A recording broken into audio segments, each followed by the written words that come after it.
Hallelujah. Hallelujah. Turn your Bibles with me very quickly to the book of John, the 15th chapter, and we will read from verse 4 through to verse 6 in the New International Version. Hallelujah. John 15, verses 4 through to 6. It says, "Remain in me, as I also remain in you. No branch can bear fruit by itself. It must remain in the vine. Neither can you bear fruit unless you remain in me. I am the vine and you are the branches. If you remain in me and I in you, you will bear much fruit. Apart from me, you can do nothing." Turn to your neighbor and say, apart from him, you can do nothing. Say it like you mean it. That's such a tentative. Say it with force. Amen. Apart from him, calm down. Not that much force.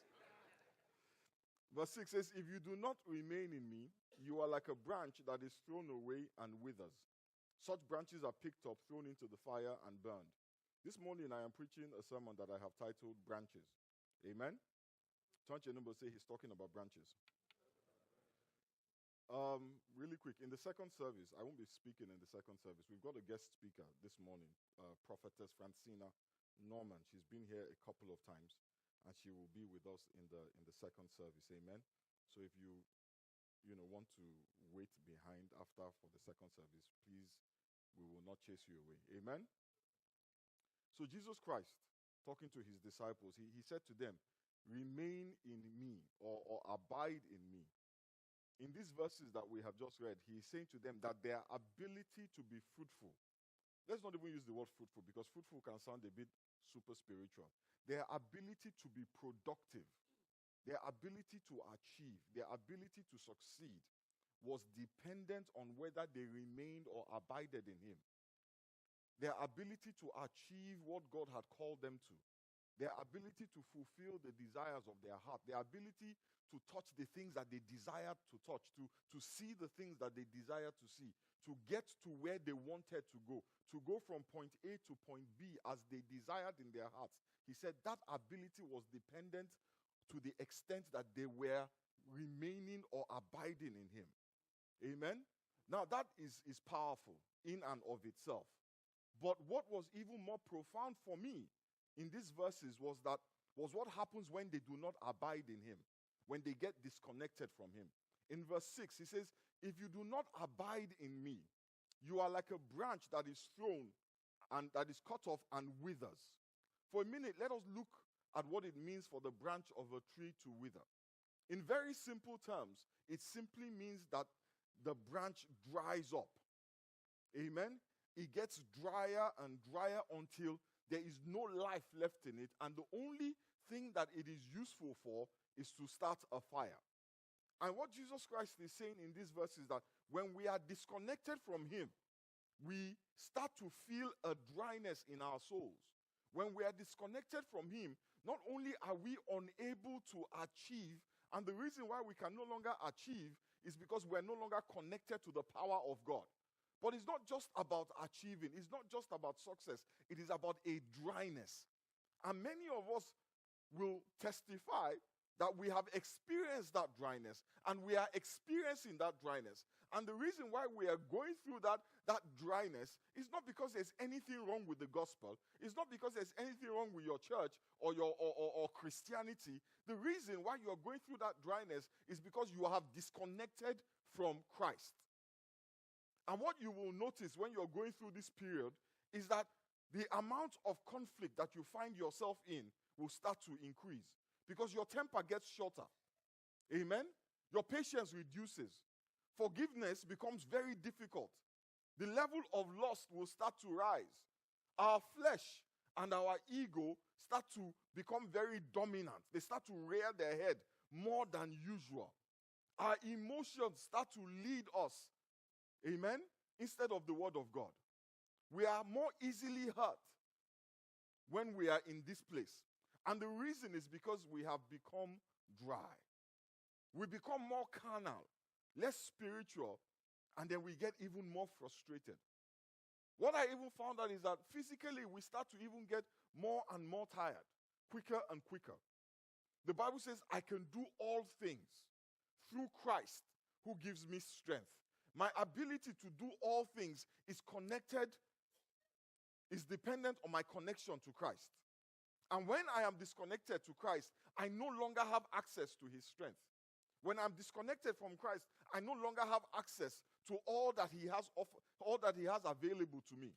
So this morning, what I want to do is look at very quickly a few reasons why we end up disconnecting from Christ.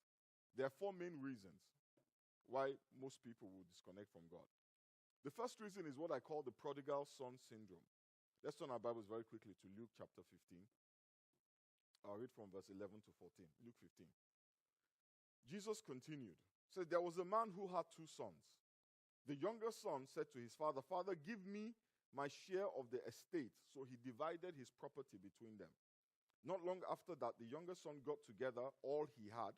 He set off for a distant land, and he squandered his wealth in wild living. After he had spent everything, there was a severe famine in that whole country, and he began to be in need. The Bible says there was a man that had 2 sons. The younger of the sons asked his father, even before his father had died, to give him the portion of the estate that was due to him. The boy asked for a blessing. Amen? He asked for a breakthrough, and it was given to him. Now that he has all this money, all of these blessings, he is independent. Amen? He is secure. He is self-contained. He does not need anything more from his father. His job is going well. He's moved into that house now. You know, he's got that new car. He finally got his green card. He doesn't need anything anymore. All is well. Amen? And because he has everything that he wants, he now has the confidence to step away from his father's house. And the Bible says he goes to a distant land. And in that distant land, bad things start to happen to him. And in many ways, some of us are like this young man. We want this blessing or we want that blessing. We want this breakthrough or that breakthrough. And we ask God for it. We fast for days. We pray for hours. We go to church. We attend night vigils. We give to the poor until we get what we asked for. And with the new blessing comes a complacency. We become complacent because we have already got from God what we were asking God for. Because now that I have that job, I no longer have to pray for my daily bread. I can just be cool. And after 2 weeks, I'll get my paycheck. So what am I praying about? Now that I have that house, I don't have to pray that they approve my loan anymore. Now that I have my green card, I don't have to be praying fire on the head of immigration officers. Now that I have convinced God to give me what I want, many of us start to drift away from him. Until one day, we find ourselves in a distant land, surrounded by pigs. And this is where many of us realize that we have disconnected. When bad things start to happen, when problems start to come up on the left and the right, and we start to ask, why is this happening? Why is this happening? Then we start to pray again. The second reason why some of us disconnect is because we get so busy, we just don't have the time to connect. We are at a stage in our lives, many of us, where we are naturally busy. Naturally, we're busy. Our children are young, so they need a lot of our attention. Our careers are young, so they need a lot of attention. Our businesses are young, so we have to invest a lot of time, a lot of energy into them. But yet, these things are legitimate. Your business is a legitimate concern. Your career is a legitimate concern. Your family is a legitimate concern. Even your health is a legitimate concern, right? But the busier we get, the less time we have to pray. By the time you have worked all day and you drive through Dallas traffic, and Dallas is getting busier and busier, you can spend an hour on 75 easily. Easily. In fact, there are days when we're there for an hour and a half. By the time you get home, you just want to sleep. You eat and you sleep. If you don't sleep, you're just in front of the TV. Just changing channels and wishing that your children were old enough to send them to go get you a drink from the fridge. And then you barely get to bed. And just as you start to enjoy your sleep, it is time to wake up and get to work again. And we get caught in that cycle. And then Saturday morning comes, and all you are thinking about is not, I need to pray. All you're thinking about is, more sleep.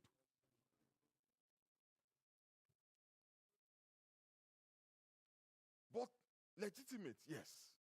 But the problem is, if we're not careful, these things make it harder and harder to spend time in the presence of God. We're rushing from one event to another. We are so preoccupied with looking after the blessings, we no longer have time for the blesser. We have become so preoccupied with the gift, we no longer have time for the giver of the gift. And we forget that the reason why we have those gifts is because of the connection that we had. So we try to maintain the gifts, but we neglect the connection. And what happens is that it becomes harder and harder to carry the gift. We have become, like those husbands who are working so hard. They are so busy making money for their family, they no longer have time for the family. And they start to drift from their families. And it's legitimate. I got to pay the bills. But who amongst us understand that that is okay? It reminds me of a story in the Bible about a woman named Martha and her sister Mary. Let's take a quick look at their story this morning. In Luke chapter 10, verse 42, I want to show you a couple of things. Luke chapter 10 and verse 40. It says, now it happened as they went that he entered a certain village, and a certain woman named Martha welcomed him into her house. And she had a sister called Mary who also sat at Jesus' feet and heard his word. But Martha was distracted with much serving. And she approached him and said, Lord, do you not care that my sister has left me to serve alone? Therefore, tell her to help me. Tell your neighbor and say, tell her to help me. And Jesus answered and said to her, Martha, Martha, you are worried and troubled about many things. But one thing is needed, and Mary has chosen that good part, which will not be taken away from her. Martha was bustling around, doing stuff for Jesus. She was busy for Jesus. Mary was the one sitting at his feet. I know many of us, when we read this story, we think, what kind of loafer is Mary? But Jesus said concerning Mary, even though she was not doing anything for him, all she was doing was listening to him. He said she has chosen the good part, and what she has chosen will not be taken from her. And look at what the Bible said about Martha. The Bible says Martha was distracted. That means that she was not paying attention to what she should have been paying attention to. She was distracted. Jesus Christ did not come there to eat.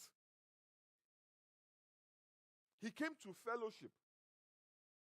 We must be careful not to allow our legitimate business to become a distraction.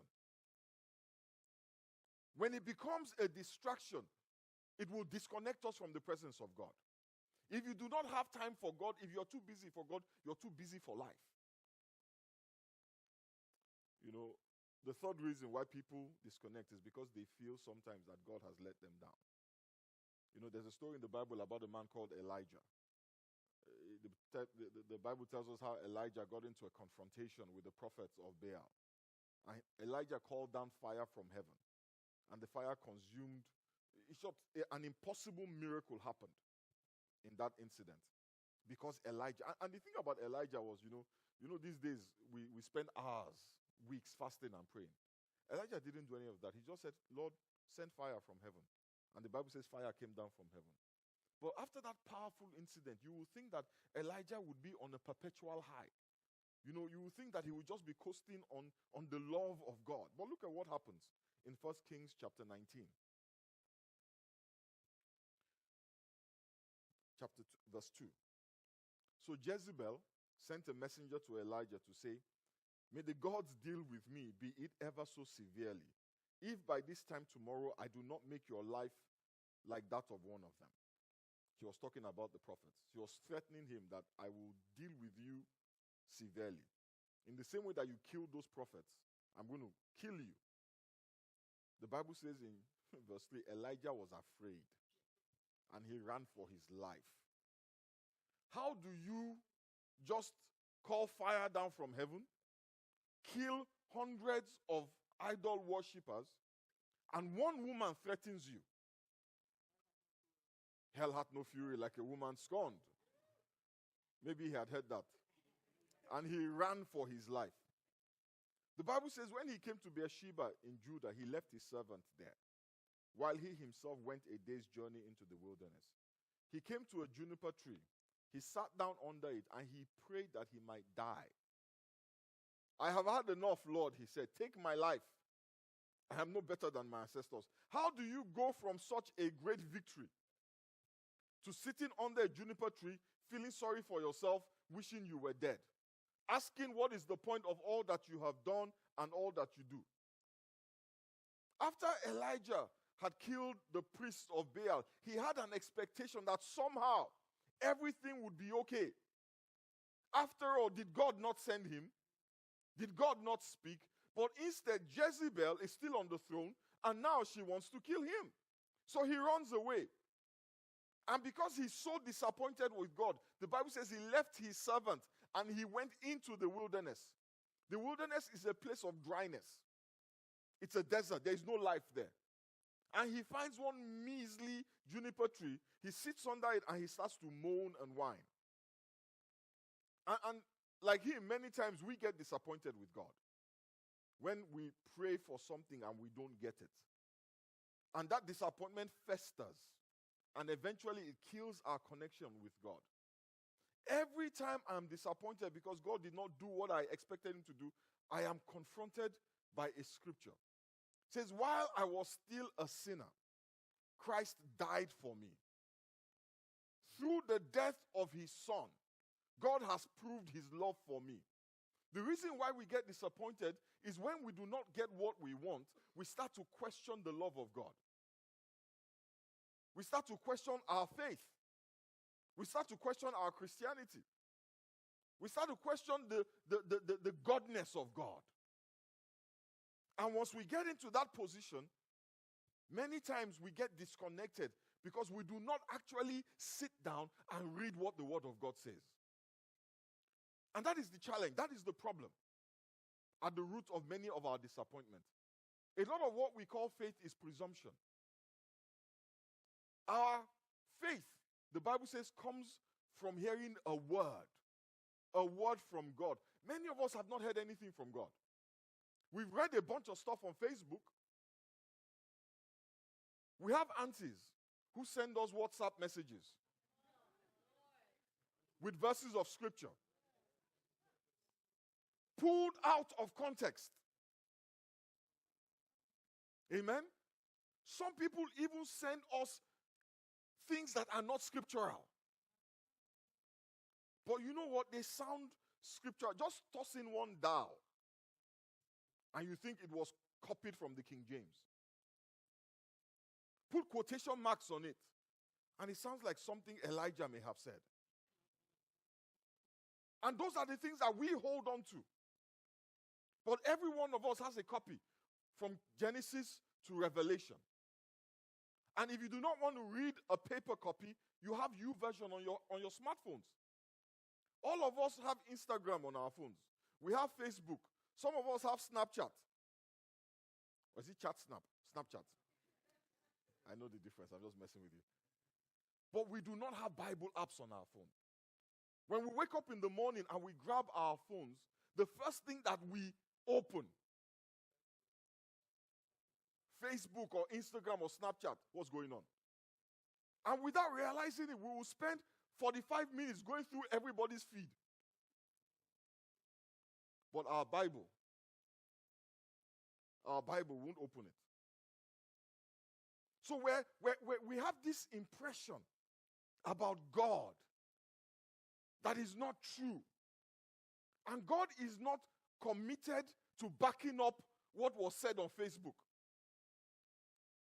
He's committed to his word, not to this superficial thing that we're passing around and hoping it is scripture. It is not.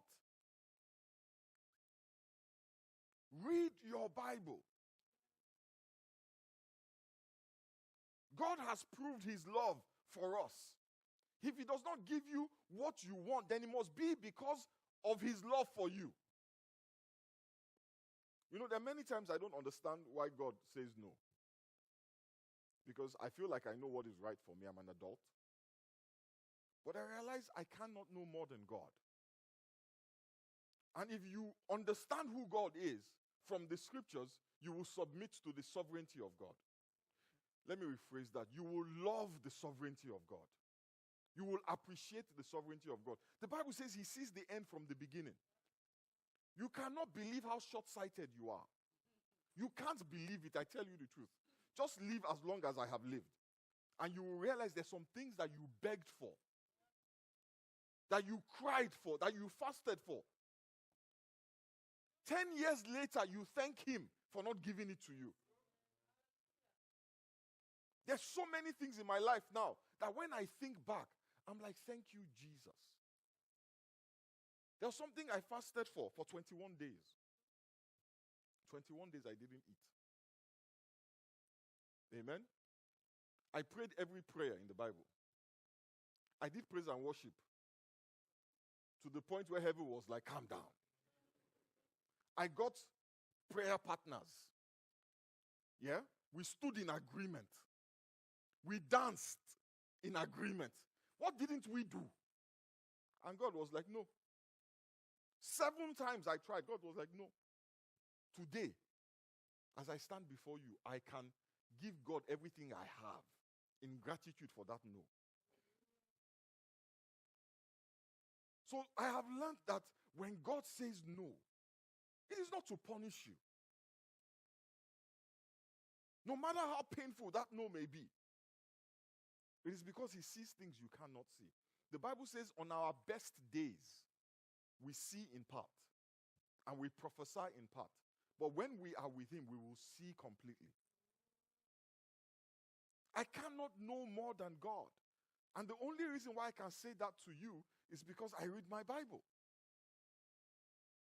A lot of people say a lot of rubbish.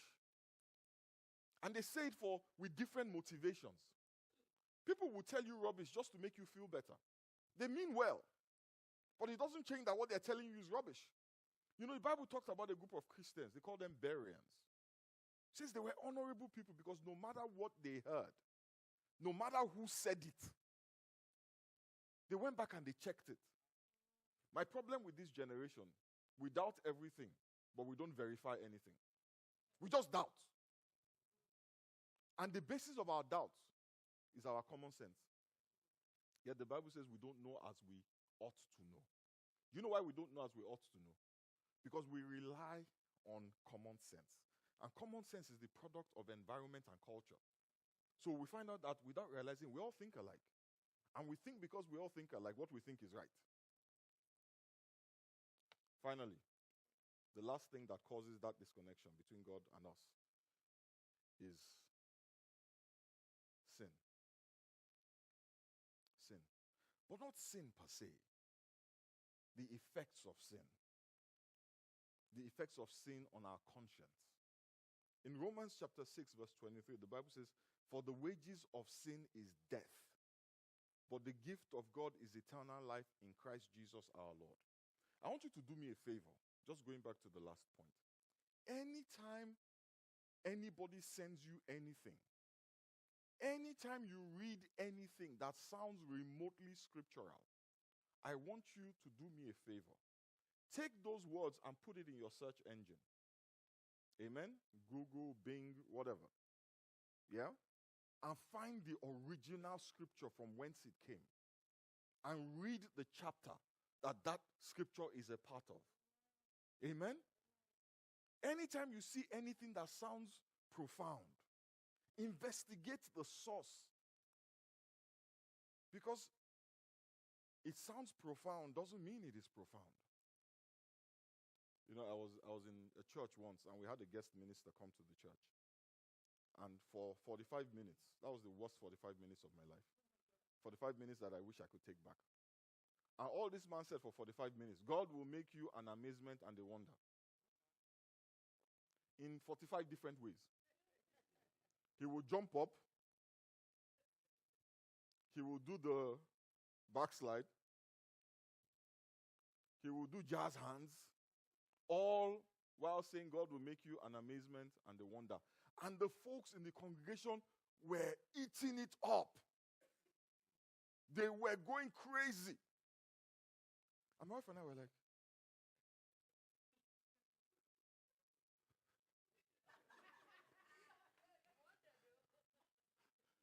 we were traumatized. I was amazed.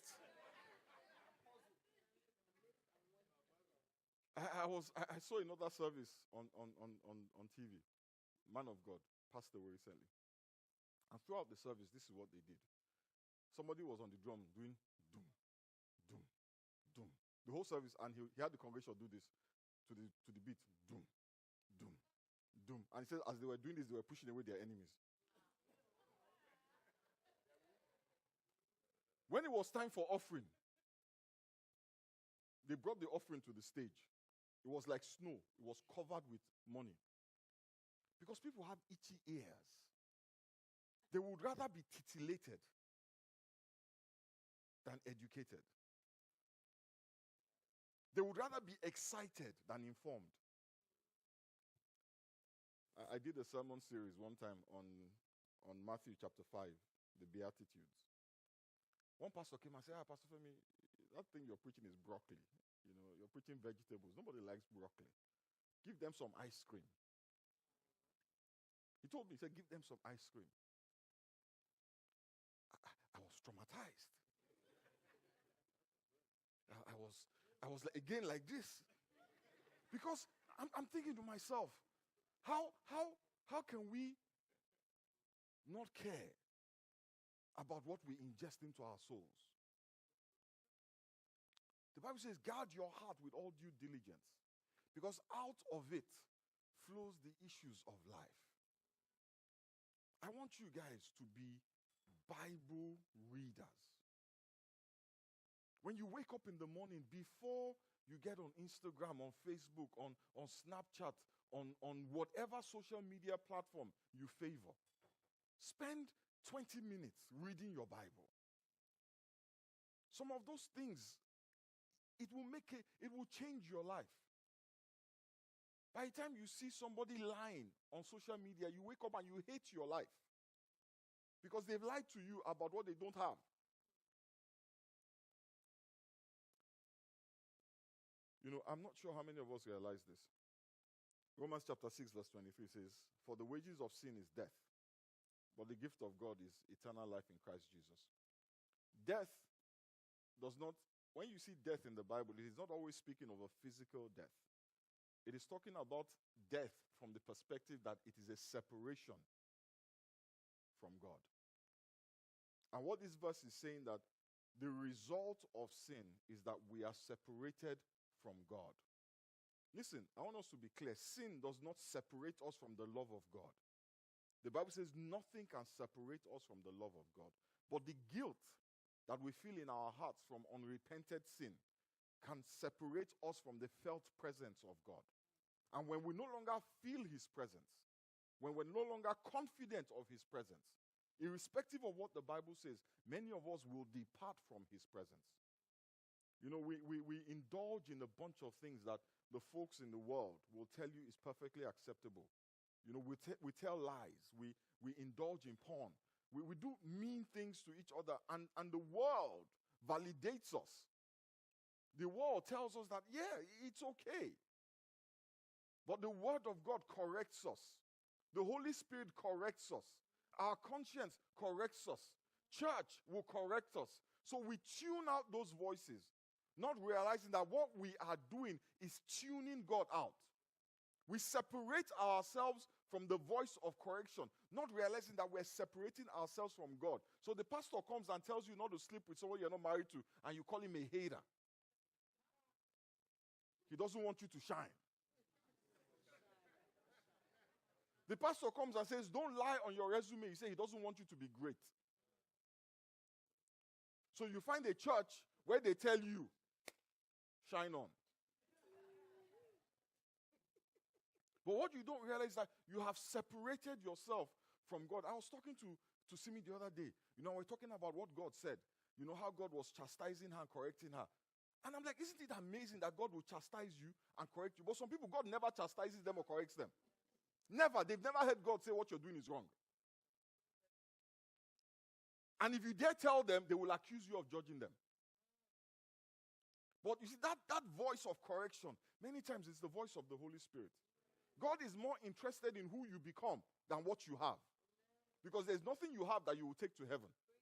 But it is who you become that permits you to get into heaven.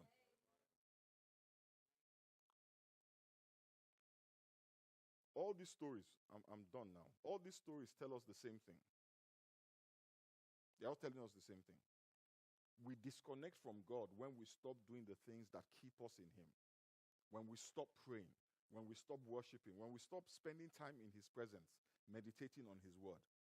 These are the things that we do to connect with God. And sometimes these things become vehicles of supplication and petition. So we pray to get, we worship to get, we go to church to get. But if that is all they are, if we only pray to get and we only worship to receive, we only go to church when we want something, we are going to lose that connection very quickly. I want us to take a minute and pray. Because like that branch that Jesus spoke about, we are in danger of drying up. Some of us are already dry. And we're getting drier and drier by the day. But the unfortunate problem is this. That dryness begets dryness. Dryness never encourages you to pray. It never encourages you to worship. Because when you are in that place, it is all about how you feel. You are driven by your feelings. You're driven by your emotions. And rarely will your feelings push you to the place of prayer. So God has to intervene with trauma. So something happens to catch your attention again. I don't want that for anybody here. I don't want God to have to intrude on your personal space with a negative. Because He loves you so much. He doesn't want you to get thrown in the fire or be like the prodigal son, eating with pigs. I want you to just speak to the Lord today. Say, Father, break me out of this wilderness. Grant me, Father, the strength to get back on my knees. Grant me the grace to lift up my voice in praise again. It doesn't matter how I feel. Grant me, Almighty God, the ability again to reconnect with you. Father, we thank you. Almighty God, we bless you. Father, I pray for all your children here. For those who are currently in that place. And I pray for the rest of them who one day may encounter that place. That, Father, you will cause there to be a restoration. Let the showers of your love, let it drench us this morning. Father, let us feel your love like we have never felt it. Let us not leave here, Father, without experiencing your love. Seek us out, find us out. Minister to each and every one of us. Minister to our souls the love that you have for us.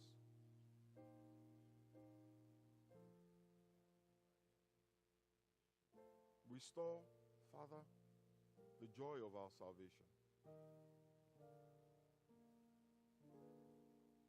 Father, we thank you and we bless you.